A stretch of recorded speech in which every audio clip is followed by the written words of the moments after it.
Hi there everyone, I'm a Rainbow, and after stumbling around in Blade and Sorcery Nomad for a solid week, I'm going to create the tutorial for this game that I wish I had gotten, because it is so much more involved than I knew about when I initially started playing.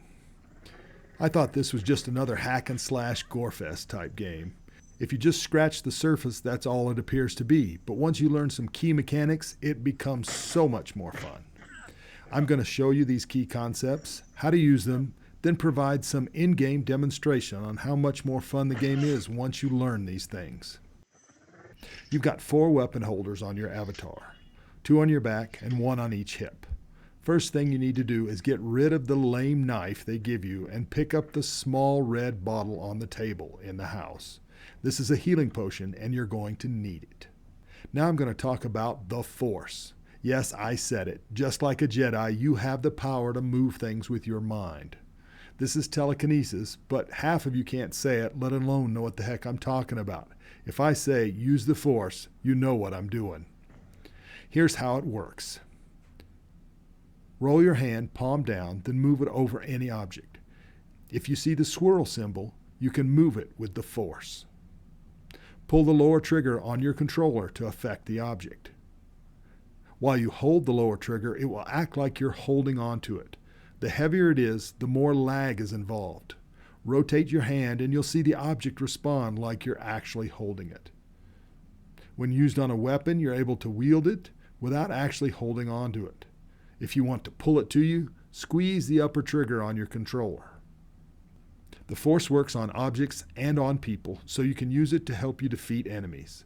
I'd suggest practicing a bunch in the house till it becomes second nature to point, click, and move things. It'll be super handy once you've got opponents trying to do you in. Pull up the book by hitting the Oculus button on your non-dominant hand. Here you can change a whole bunch of settings that affect the game and how you play. You can get familiar with all these things on your own. However, you want to change one default setting immediately. You need to go to Options, then the General tab. Find Max Arm Length Reached and change it to Block. The default setting is Drop. If you leave that setting on the default, you'll keep dropping your weapons whenever you extend your arm. I couldn't figure out what I was doing wrong because every time I took a big swing, I'd lose my weapon. It's super annoying and the game is much better once you've changed it. Next, you should get familiar with all the controller options and what they do. I'm definitely not an expert yet, but being able to quickly change spells or use the Force on an opponent is essential and fun. If you look on the weapons rack, you only see a couple of weapons. Before you jump into the fray, walk over to the desk or to the table, wherever the book is in-game, point at any of the weapons and select one. That'll pull up a page with the item's information. Once you find one that you want, hit Spawn. It'll show up right next to you. I'd suggest just picking 1 or 2 to start while you get familiar with them. What makes any weapon even more awesome is the spells that you can cast. Hit the A or X buttons on your controller and you'll bring up the spell menus. There's 3 for you to pick from: fire, electricity, and gravity. Pick one by moving over it. You can have different spells in each hand. Now hit the B or Y buttons to start building up a charge. The longer you hold it, the bigger the charge. Once you've built it up, roll your hand slightly back to release the spell. What's even cooler is that you can charge up or imbue your weapons with a spell that makes the weapon even deadlier. I'm going to quickly run through each of these spells and what I've figured out so far. Fire obviously burns, but you can also throw fireballs at your enemy. I'm still crap at trying to hit them from a distance, but up close it does a lot of damage. If you charge a weapon with fire, it's able to penetrate armor and stone.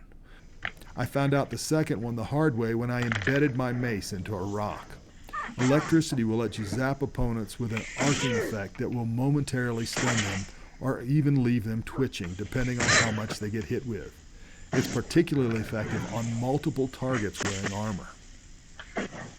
On a weapon, you get similar effects, but I find that it's much easier for me to control who gets hit rather than a random amount of electricity being zapped at them.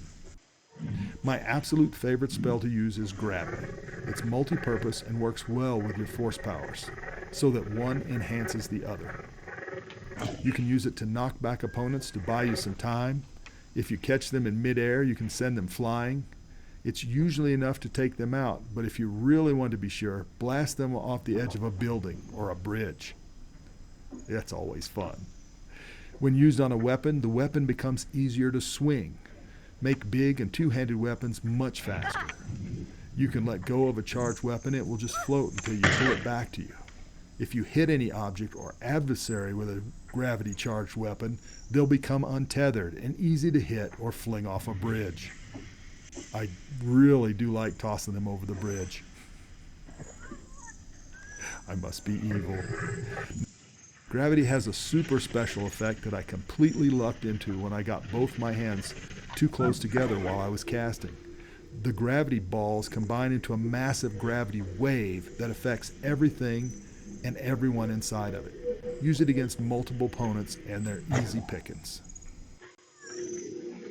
My very last tip is super simple but can keep you alive when things get tight. Before you start the fight, pull the healing potion off your hip and pull the cork. Now put it back.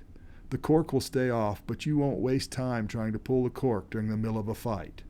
The difference is seconds, but when you've got multiple opponents bearing down on you, it makes a difference. I'm a Rainbow. I hope this has been helpful for you. Enjoy Blade and Sorcery Nomad. I certainly am. Y'all be good, or don't get caught. Take care. Rainbow out. Ouch.